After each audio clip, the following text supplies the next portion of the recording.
ये कहानी है गरिमा के आलसी बेटे की। एक बार की बात है, अकबरपुर नामक गांव में एक राधा नाम की विधवा अपने बेटे रमेश के साथ रहती थी। राधा का पति तभी चल बसा था और तब उसका बेटा 1 साल का था। राधा अपना और अपने बेटे की जीविका गांव के पास के जंगल में जाकर चुनी हुई लकड़ियों को इकट्ठा कर कर बेच के चलाती थी। राधा रोजाना जंगल में जाकर लकड़ियां इकट्ठा करके लाती और बाजार में जाकर बेच देती। बेचने के बाद जो पैसा मिलता उसका राशन लेकर आती थी। इस तरह दोनों अपनी जिंदगी जी रहे थे। धीरे धीरे समय बीतता गया। अब रमेश 8 साल का हो गया था। वो अपने घर का ध्यान रखने लगा था। राधा अब उसको साथ में बाजार नहीं ले जाती थी।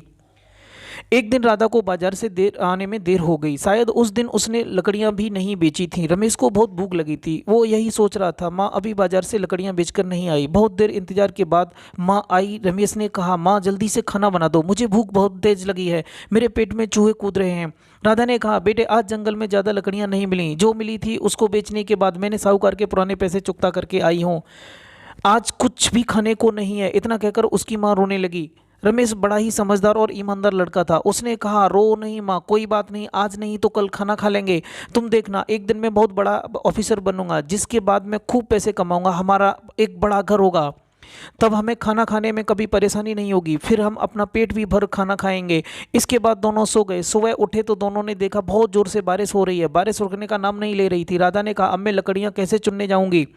बारिश की वजह से सूखी लकड़ियां नहीं मिलेंगी। सूखी लकड़ियां ही बाजार में बिकती हैं। रमेश ने कहा, तुम परेशान नहीं हो माँ, हम जंगल के दूसरे छोर तक लकड़ियां चुनने जाएंगे। बारिश दिन भर हुई। रात में बारिश थोड़ी रुकी। रमेश ने कहा, चलो माँ लकड़ियां चुनने चलते हैं। राधा ने कहा, नहीं बेटे, रात को जंगल में लकड़ियां चुनने नहीं जाएंगे। जंगल के दूसरे तरफ शेर रहते हैं, इस तरफ सभी लकड़ियां गीली मिलेंगी। रमेश ने कहा, माँ अभी तुम लकड़ियां चुनने चलोगी तो कल सुबह बेच सकोगी, तभी जल्दी से हम खाना मिलेगा। रमेश की बात सुनकर राधा अपने बेटे के साथ रात में जंगल में लकड़ियां चुनने के लिए चली जाती है। सूखी लकड़ियों के तलाश में दोनों जंगल में इधर उधर काफी देर तक घूमते रहे। राधा इधर उधर घूम रही थी, देख रही थी, तभी अचानक रमेश गायब हो जाता है। फिर राधा अपने बेटे को अपने पास ना पाकर बेटे रमेश चिल्लाने लगती है और बुलाती है। रमेश थोड़ी देर बाद सामने से चलकर आता है और कहता है, माँ। कहती है, कहाँ चले गए थे बेटे? रमेश कहता है, माँ जंगल के शेर को बहुत चोट लगी हुई है, ये बूढ़ा भी हो गया है। शेर की चोट को ठीक करने के लिए मैं जड़ी बूटी लेने चला गया था, बस देर हो गई। रमेश के पीछे खड़े शेर को देखते ही राधा सन्न रह गई। राधा ने कहा, जल्दी से भागो, जल्दी से भागो, मेरे पास आओ, नहीं तो शेर तुम्हें खा जाएगा। रमेश ने कहा, डरो नहीं माँ, शेर हमारा साथी बन गया है, वो हमें नहीं खाएगा। शेर ने भी ऐसा ही किया। थोड़ी देर बाद शेर ने कहा, तुम दोनों ने मेरी मदद की है, मेरी जान बचाई है, मांगो, तुम्हें उपहार में क्या चाहिए? रमेश ने कहा, हमें उपहार में कुछ नहीं चाहिए। रमेश ने कहा, कुछ न कुछ तुम्हें उपहार में। रमेश ने कहा, मेरा उपहार यही है कि बस तुम जंगल में आने वाले किसी भी मनुष्य और जीव पर हमला नहीं करोगे। शेर हंसते हुए बोला, बस इतनी सी बात, मैं वचन देता हूँ, किसी भी जीव का शिकार नहीं करूंगा, आज से शाकाहारी जीवन जीऊंगा। इसके बाद शेर ने कहा, लो तुम्हें यह जादुई चूल्हा देता हूँ, जादुई चूल्हे से तुम्हें कभी भी खाने की कमी नहीं होगी। जादुई चूल्हे पर जो भी पकवान बनेगा वो कभी कम नहीं होगा। ये चूल्हा सिर्फ तुम दोनों की ही बात मानेगा। जादुई चूल्हे को लेकर राधा और रमेश घर पहुंचे। दोनों बहुत खुश थे। दोनों रोजाना नए नए पकवान बनाकर खाने लगे। राधा ने जंगल में लकड़ियां चुनने का काम छोड़ दिया था। धीरे धीरे समय गुजरता गया और रमेश काफी बड़ा हो गया। राधा थोड़ी बूढ़ी हो गई थी।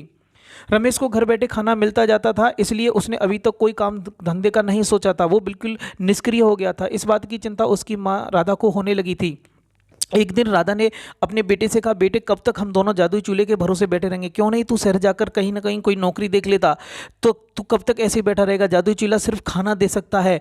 रमेश अपनी माँ की बात सुनकर अपना मुंह इधर कर लेता है और कहता है, माँ जादुई चूल्हे हमें घर बैठे खाना खाने को दे रहा है, जादुई चूल्हे की वजह से हम रोज अच्छे अच्छे पकवान खाते हैं, और तू कहती है मैं शहर में कमाने चला जाऊँ।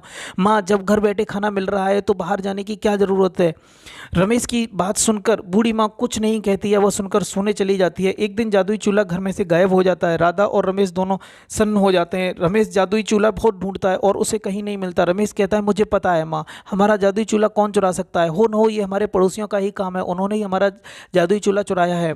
राधा कहती है, अब तो तू शहर जाकर नौकरी कर देख, हमने इतने साल से बैठकर खाना खाया और अपना शरीर भी नहीं चलाया, इसलिए अन्न देवता नाराज हो गए हैं, जादुई चूल्हा गायब हो गया, अब तू शहर नहीं गया तो हम भूखे मर जाएंगे। रमेश घर आसानी से मिल रहे खाना और आराम को ही अपनी दुनिया समझ चुका था, परंतु जादुई चूल्हा खो जाने के बाद रमेश समझ चुका था, अब मुझे शहर जाकर के नौकरी करनी पड़ेगी। रमेश अगले दिन ही शहर नौकरी करने के लिए चला गया। राधा भी यही चाहती थी। रमेश 5 साल बाद शहर से कमाकर अपने गांव अकबरपुर आया। रमेश और उसकी मां का रहन सहन बदल चुका था। जब से रमेश शहर गया तभी से अच्छा पैसा कमाया, तभी उसने अच्छा घर और अमीर बन चुका था। घर पर आते ही रमेश को किचन में जादुई चूल्हा दिखा। रमेश ने अपनी माँ से कहा, माँ तुमने तो कहा था जादुई चूल्हा खो गया, यहाँ कैसे आ गया? राधा ने कहा, बेटे वो तो तुझे शहर भेजने के लिए मैंने जादुई चूल्हे को छुपा दिया था, तभी तो तू शहर गया और इतना बड़ा आदमी बना।